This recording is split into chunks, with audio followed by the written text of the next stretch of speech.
Arkaitz, egunokaz kaleratu da ikerketa baten emaitza. Ikerketa hau Pako Etxebarriak eta bere taldeak egina da. Pako Etxebarria mediku forensia da. Eta lan honetan 4.000-tik gorako tortura kasuak dire zehaztu direnak. Ez dire 3 ez 4.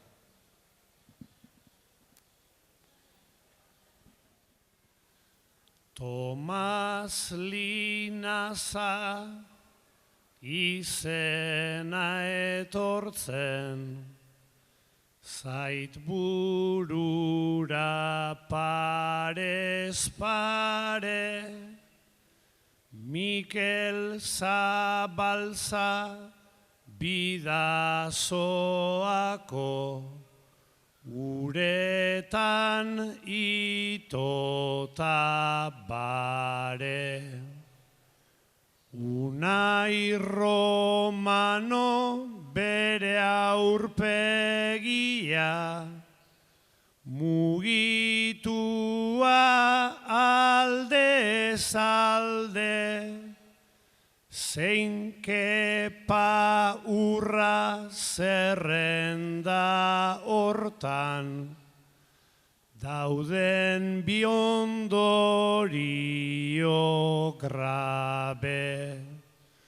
Gure herriaren memoriontan, izenak egon badaude, ta zenbat kasu egongo dira, izen ta abizen gabe.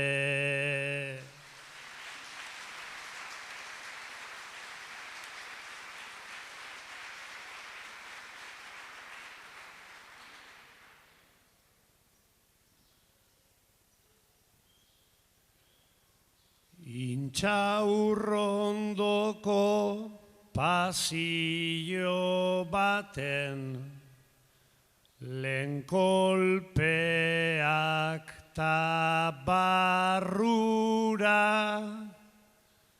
elektrodoen antza eidaukan, bateri baten itxura.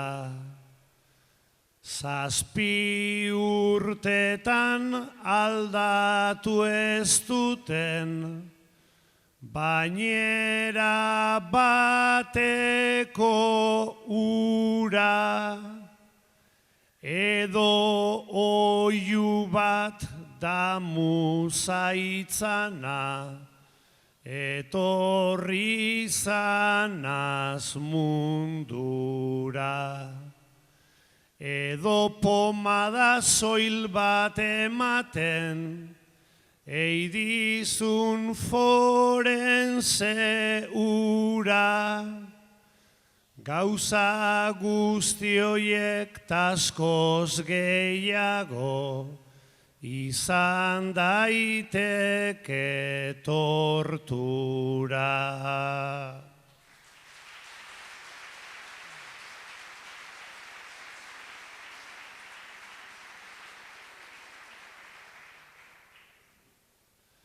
Edo zer gauza egin ziteken, gerra baten izenean,